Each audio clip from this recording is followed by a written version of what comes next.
नमस्कार दोस्तों, मैं आपका अपने चैनल HVS स्टडीज़ में स्वागत करता हूं। इस वीडियो में आपके लिए 21 अक्टूबर का करंट अफेयर लेकर आ गया हूं। साथ में मैं पुराना जो करंट अफेयर है उसको भी कवर कर दूंगा, जिससे कि आपका जो पीछे जो 20 अगस्त का आपका करंट अफेयर छूटा है उसको वीडियोस में, जो आने वाली वीडियोस है और इस वीडियो में मैंने ऑलमोस्ट क्वेश्चन कवर कर दिए हैं।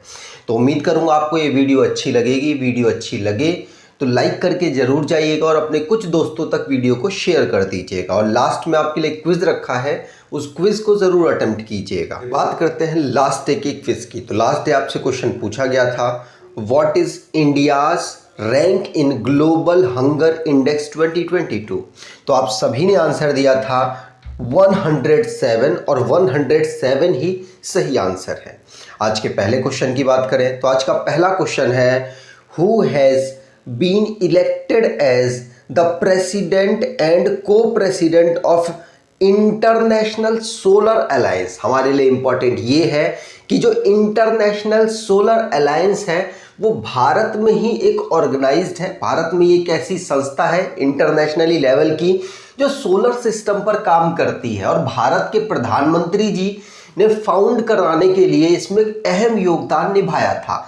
याद रखिएगा, भारत और फ्रांस ये दोनों कंट्रियां सबसे इनिशियल स्टेज में इसको फाउंड करने में अहम योगदान निभाया और दोबारा से इनको प्रेसिडेंट और को प्रेसिडेंट चुन लिया गया। भारत है प्रेसिडेंट और को प्रेसिडेंट है फ्रांस। याद रखेंगे, यहां पर आप देख सकते हैं भारत और फ्रांस, मतलब भारत प्रेसिडेंट है और को प्रेसिडेंट है फ्रांस। याद रखिएगा, इंटरनेशनल सोलर अलायंस जिसको फाउंड किया गया था 2015 में, गुरुग्राम में इसका हेडक्वार्टर है। ध्यान रखेंगे। आगे बात करें तो रिसेंटली में जो भी हमारे नेशन संबंधित करंट अफेयर बने हैं उनको रिवाइज कर लेते हैं। जैसे पहला क्वेश्चन है, अमित शाह जी ने गाथा स्वराज की एक गैलरी को लॉन्च किया है। कहां पर? ज्योतिरादित्य सिंधिया जी जहां रहते हैं वहीं पर एक म्यूजियम है, सिंधिया म्यूजियम, ग्वालियर में इसको इनॉग्रेट किया गया।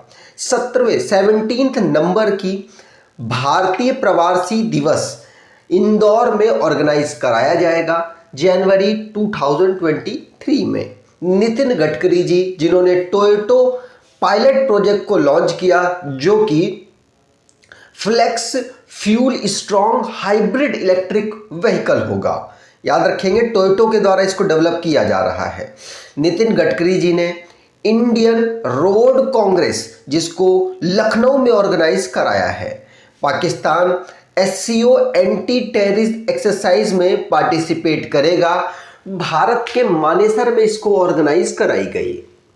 स्पेस इकोनॉमी भारत की 2025 तक $13 बिलियन हो जाएगी, ये अनुमान लगाया गया है। श्रीनगर NIT में इंडिया की पहली ग्रीन टेक्नोलॉजी इंक्यूबेशन फैसिलिटी को इनॉग्रेट मतलब खोला गया। मिनिस्ट्री ऑफ रूरल डेवलपमेंट ने जलदूत नाम का एक ऐप लॉन्च किया, जिससे कि गांव में जो पानी की समस्या है उसका सॉल्यूशन ढूंढा जा सके। CBI ने नेशनल वाइड एक रेड मारी है, जिसमें जो चाइल्ड एब्यूज मटेरियल होता है उसको इंटरनेट के माध्यम से इधर उधर सेंड किया जा रहा था, उसको लेकर मेघ चक्र नाम का ऑपरेशन चलाया है। इंडिया की पहली MotoGP जिसको नोएडा बुद्ध नगर में ऑर्गेनाइज कराया जाएगा 2023 में, बाइक की रेस है। आगे बात करें, अगला question, who has been elected as the prime minister of Sweden. Sweden के प्राइम मिनिस्टर कौन चुने गए हैं? आंसर होगा, इनका नाम है उल्फ क्रिस्टेशन, उल्फ क्रिस्टरसन ये चुने गए हैं। सी ऑप्शन यहां पर बिल्कुल सही होगा। याद रखिएगा, स्वीडन की कैपिटल है स्टॉकहोम और उल्फ क्रिस्टरसन अब नए प्राइम मिनिस्टर होंगे स्वीडन के। आगे बात करें तो इंटरनेशनली लेवल का जो क्वेश्चंस बने हैं उनको रिवाइज कर लेते हैं। जैसे पहला क्वेश्चन है, अब्दुल लतीफ राशिद जो कि इराक के प्रेसिडेंट बने।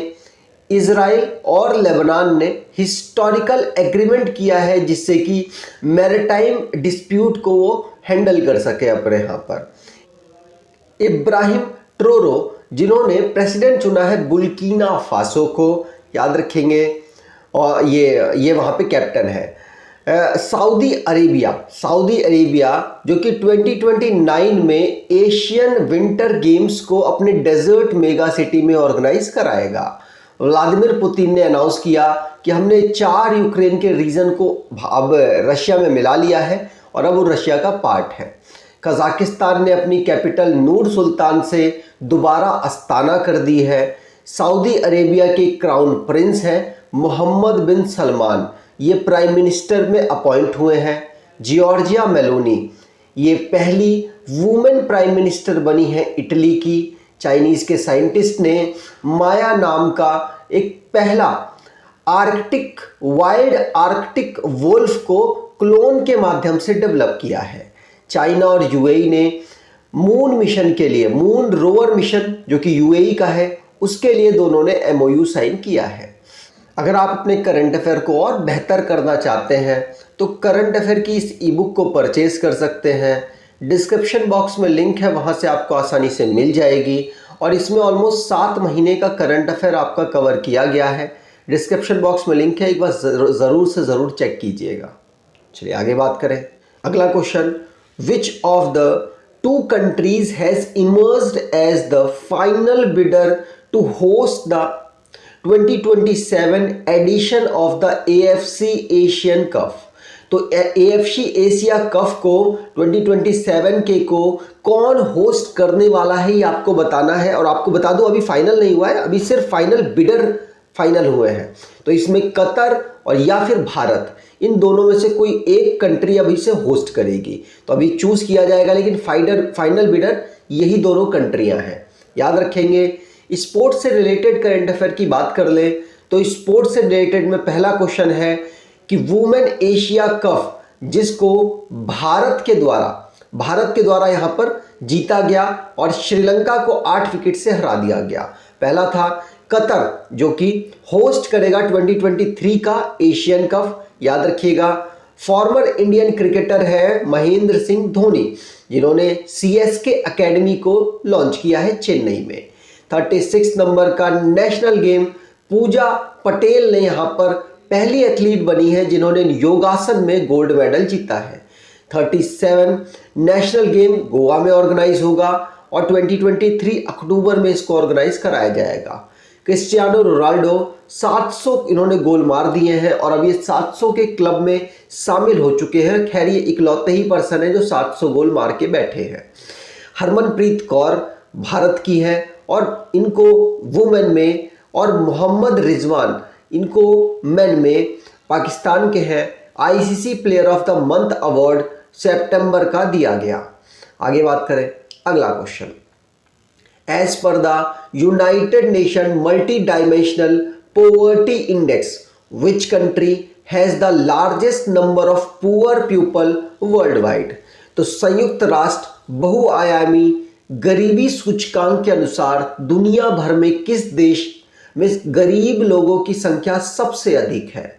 तो आंसर है इसमें भारत की पॉपुलेशन भी बहुत ज़्यादा है और कोरोना वायरस के बाद बहुत गलत इम्पैक्ट भी देखा गया, जिसकी वजह से भारत में दुनिया में सभी देशों के मुकाबले सबसे ज़्यादा गरीब पाए जाते हैं। लेकिन आपको बता दूं मेन रीज़न है सबसे ज़्यादा गरीब पाए जाने का पॉपुलेशन अगर देखी जाए तो बहुत सारे देश ऐसे हैं, अगर उनकी पॉपुलेशन देखें और भारत का सिर्फ एक फॉर्म देखा जाए रेलवे का, तो रेलवे के फॉर्म से ही कम उनके यहाँ पर पॉपुलेशन है, इसीलिए भारत में ज़्यादा आपको गरीब संख्याओं में दिखेंगे, याद रखिएगा। तो यहाँ पर सी ऑप्शन बिल्कुल सही। UNDP के द्वारा इस रिपोर्ट को बनाया गया, जिसमें भारत UNDP के साथ OPHI भी शामिल है, जिसमें भारत यहाँ पर मल्टी डायमेंशनल पोवर्टी इंडेक्स में टॉप पोजीशन पर है। ठीक है, चलिए इंडेक्स से रिलेटेड क्वेश्चंस को रिवाइज कर लेते हैं। इंडेक्स में पहला क्वेश्चन है, हरियाणा ने पब्लिक अफेयर इंडेक्स 2022 में टॉप कर दिया। ग्लोबल हंगर इंडेक्स 2022 में भारत की रैंक 107 रही। महाराष्ट्र ने फॉरेन टूरिज्म के नंबर में टॉप कर दिया। इंदौर क्लीनेस्ट सिटी के टैग में दोबारा से टॉप पोजीशन पर रहा और ऐसा करने वाला है लगातार 6 टाइम करने वाला पहली सिटी बन गया। रिलायंस जियो ने रिलायंस जियो के चेयरमैन हैं आकाश अंबानी, जिनको टाइम्स के द्वारा 100 इमर्जिंग लीडर्स में शामिल किया गया। ग्लोबल इनोवेशन इंडेक्स, जिसमें भारत की रैंक 40 रही। सेंट्रल ने एक रिपोर्ट बनाई जिसमें 131 सिटीज़ को एयर क्वालिटी के लिए जो उन्होंने एक्शन किया है उस पर उनको रैंकिंग दी है। कंटार ब्रांडेड इंडिया, जिसने टीसीएस को मोस्ट वैल्यूएबल ब्रांड भारत का माना। Padmaja Naidu Himalayan zoological park Darjeeling में उपस्थित है, जिसको बेस्ट जू का दर्जा मिला है। United nation human development index में भारत की रैंक 132 रही। अगला question, national maritime heritage complex is being build in which state? तो राष्ट्रीय समुद्री विरासत परिषद किस राज्य में बनाया जा रहा है? आंसर होगा ये गुजरात में डेवलप करने की घोषणा की गई और अब इसके लिए पैसा वगैरह भी एलोकेट कर दिया गया है, याद रखेंगे। तो national maritime heritage complex Lothal Gujarat में इसको डेवलप करने की घोषणा की गई है, याद रखिएगा। ये वर्ल्ड क्लास का इंटरनेशनल टूरिस्ट डेस्टिनेशन बनाने के लिए लोथल को ऐसा किया जा रहा है, जिससे कि लोथल का जो टूरिज्म सेक्टर है वो डेवलप हो सके, साथ साथ गुजरात के विकास में अहम योगदान भी निभा सके। आगे बात करें, अगला question, who has been appointed as the new controller general of account? नए लेखा महानियंत्रक के रूप में किसे नियुक्त किया गया है? आंसर होगा, नाम है भारती दास। भारती दास को नए लेखा महानियंत्रक के रूप में अपॉइंट किया गया। यहां पर बी ऑप्शन बिल्कुल सही होगा, याद रखिएगा, पूछा जा सकता है। ये 1988 बैच की Indian civil account service officer है। इनको 27 नंबर का कंट्रोलर जनरल ऑफ अकाउंट चुना गया है। ध्यान रखेंगे, मिनिस्ट्री ऑफ फाइनेंस के अंतर्गत इनका ये पोस्ट आता है, जो मिनिस्ट्री ऑफ फाइनेंस के अंतर्गत ही काम करने वाली है। आगे बात करें, अगला question, who has won India's first Greco Roman medal in under 23 wrestling world championship? तो अंडर 23 कुश्ती विश्व चैंपियनशिप में भारत का पहला ग्रीको रोमन पदक किसने जीता?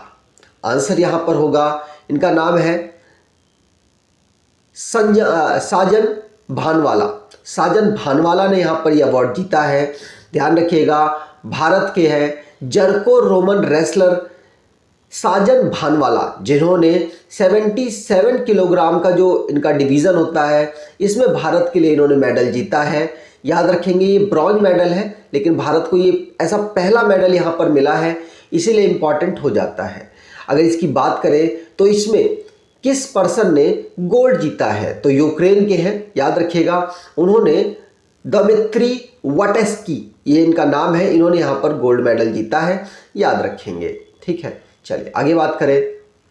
अगला question, what is the name of the integrated pensioner portal launch for central government pensioners? तो केंद्र सरकार के पेंशन भोगियों के लिए शुरू किए गए एक एकीकृत पेंशन भोगी पोर्टल का नाम क्या है? पहले क्या होता था, अलग अलग जगह की पेंशन अलग अलग पोर्टल में आपको शो होती थी, या फिर उसी की पोर्टल में आपको जाना पड़ता था। मान लीजिए आप एमटीएनएल से रिटायर्ड हैं, तो एमटीएनएल की जो संस्था है उसका एक पोर्टल होगा, वो आपको आपकी पेंशन की पूरा ब्यौरा देगा।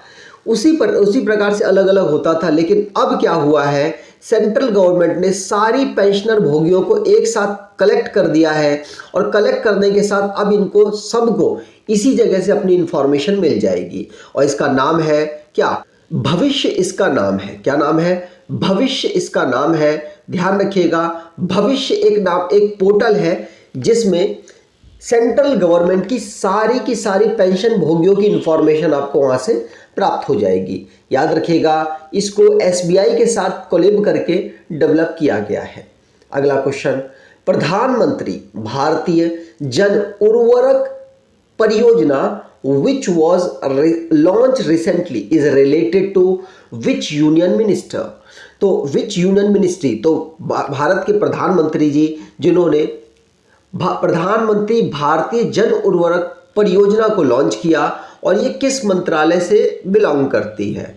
तो आंसर होगा ministry of chemical and fertiliser, जो मंत्रालय है उससे बिलोंग करती है। याद रखिएगा, ये पूछा जा सकता है कि ये मिनिस्ट्री किसके पास है, तो हरदीप सिंह पुरी जी के पास है।